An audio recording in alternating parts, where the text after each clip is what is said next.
ಗಣಿತ ಟೀಚರಿಗೆ ಇದ್ದ ಬದ್ದ ಪೀರಿಯಡ್ ಎಲ್ಲ ತಕೊಂಡು ಅಭ್ಯಾಸ ಆಗಿ ಹೋಗಿದೆ.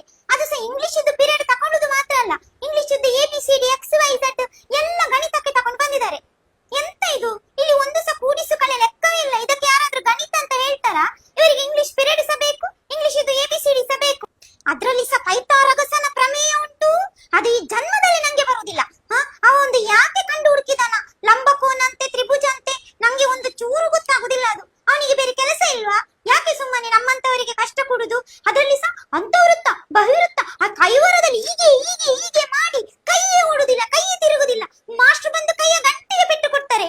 ನಂಗೆ ಇದು ಬೇಡ, ನಾನು ಅಂಗಡಿ ಇಡ್ತೇನೆ ಸಾಮಾನಿದ್ದು. ಅದು ಕಂಡು ಹುಡುಕಿ ಮುಗಿಯುವುದಂತಲೇ ಇಲ್ಲ. ಯಾವಾಗ ನೋಡಿದ್ರು ಕಂಡು ಹುಡುಕುದು, ಇವರಿಗೆ ಸಿಗುದಂತಲೇ ಇಲ್ಲ ಅದು. ಎಲ್ಲರ ಮಕ್ಕಳ ಹತ್ರ ಪ್ರತಿ ವರ್ಷ ಕಂಡು ಹುಡುಕ್ಲಿಕ್ಕೆ ಹೇಳುದು. ಪೇಶನು ಸೇಬು ಹಣ್ಣಿನ 3/5 ಭಾಗ ತಿಂದನು, ಉಳಿದ ಸೇಬನ್ನು ಅವನ ಅಣ್ಣನು ತಿಂದನು. ಎಷ್ಟು ಸೇಬು ಹಣ್ಣು, ಯಾರು ದೊಡ್ಡ ಪಾಲು? ಅಲ್ಲ, ಈ ರಮೇಶ ಸೇಬು ಹಣ್ಣು ತಿನ್ನಿದ್ದಾನೆ. ಇವನಿಗೆ ಇಡೀ ಸೇಬು ಹಣ್ಣು ತಿನ್ಲಿಕ್ಕೆ ಸನ್ನಿಯಾ? ಅದೆಂತ 3/5 ಭಾಗ ತಿನ್ನುದು? ಅದನ್ನು ಯಾರು ಲೆಕ್ಕ ಮಾಡುದು? ಅರ್ಧ ಆದ್ರೂ ತಿನ್ಬಹುದಿತ್ತಲ್ಲ, ಇನ್ನರ್ಧ ಅಣ್ಣನಿಗೆ ಕೊಡುದು ಅವನದ್ದು. ತಿನ್ನುದು ಇವರು, ಇದನ್ನು ಕಂಡು ಹುಡುಕಬೇಕು ನಾನು. ತಿನ್ನುದು ತಿಂತಾರೆ ಸರಿ, ಅರ್ಧ ಪಾಲು ತಿಂದ್ರೆ ಆಗುದಿಲ್ವಾ? ಕಂಡು ಹುಡುಕುವವರಿಗೆ ಸುಲಭ ಆಗುದಿಲ್ವಾ? 3/5 ಪಾಲು ಯಾರಾದ್ರೂ ತಿಂತಾರಾ? ಲಕ್ಷ್ಮಿಯ ತಂದೆಯ ವಯಸ್ಸು 49 ವರ್ಷ.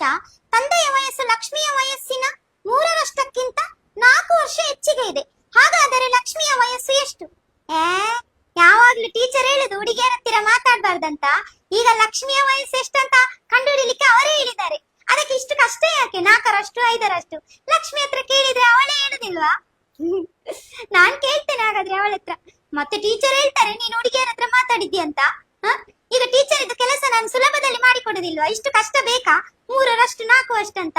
ಲಕ್ಷ್ಮಿಯ ವಯಸ್ಸು ಈ ಲೆಕ್ಕ ಬೇಡ, ಇದು ಸುಲಭ ಉಂಟು. ಮತ್ತೆ ಒಳ್ಳೆ ಲೆಕ್ಕ ಇದು, ನಂಗೆ ಇಷ್ಟ ಆಯ್ತು.